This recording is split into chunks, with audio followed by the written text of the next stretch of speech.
Hey, what's up guys? Today I want to talk about abs training. Now, so to get a six-pack abs, it's about variety, but mainly to understand the different area of the abs. Now, a lot of people believe that abs is just a single layer of muscle sheet. It's correct. However, I still truly believe that training can make a little bit difference if you know where to target. So first of all is the upper abs. So the upper abs is basically the first 2 packs or the first 4 packs. Now, any exercises that involve in basic crunches trains the upper abs.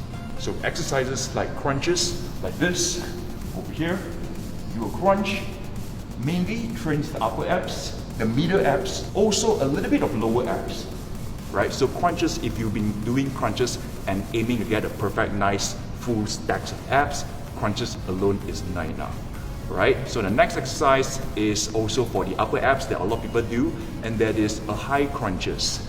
So over here, the difference between this is leg straight and try to reach toe. Okay, so these 2 exercises for any form of basic crunches or even sit up trains the upper abs.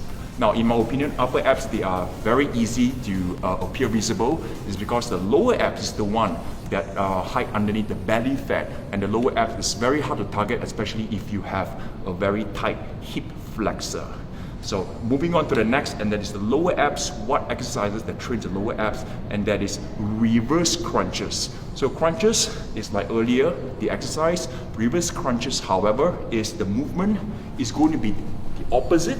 Instead of lifting your upper body up, you're going to lift your lower body upward, and this is what we call the reverse crunches.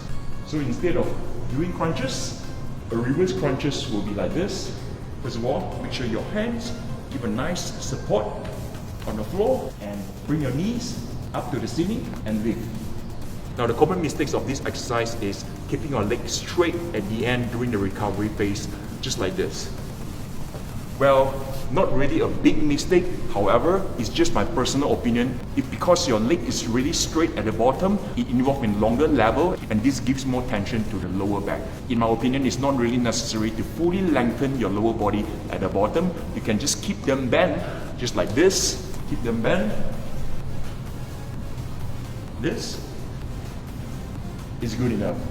Okay, so the goal here is to push your hip up to the ceiling and recover. Okay, so other than reverse crunches, a knee tuck also trains the lower abs. So knee tuck is just, you gotta stabilize yourself. Of course, you're gonna lean a little bit forward to create a little bit of tension balancing. So there, here, over here, we can just raise your knee, and this will fire up the lower abs. So to bring it to the next level, you can actually do a leg raise. A leg raise is harder. Also more lower back involved. For me, I actually like to do a combination of a knee tuck and a leg raise, just like this. A knee tuck and raise. There's 1 rep. There's 2 rep. And that's the 3rd rep, and so on. And before I wrap up for the lower abs, another tip for you, and that is your hip flexor. The flexibility of hip flexor is very important. If you have a tight hip flexor, especially if you're working in front of your desk for long hours or having a sedentary lifestyle, probably you have a tight hip. So you have a tight hip, most probably when you do lower abs workout or any hanging leg raises, knee tuck, reverse crunches, your hip flexor, your psoas will take over. So I recommend you to at least stretch your hip before you do abs exercises, or just stretch your hip any time of the day when you need it. So a good stretch is just try to set yourself in a lunges position, right? Over here, push your hip forward, make sure you feel the stretch in your psoas, in your hip, and hold here for at least 30 seconds. Do for 2 sets every single day. Okay, this will help you to loosen up your hip, so therefore your lower abs can do the work. And last of all, the 3rd type that trains the abs, and that is the dynamic phase. So dynamic, yes, I know crunches, leg raises, they are dynamic. However, my terms of dynamic, and that is movement that move non-stop.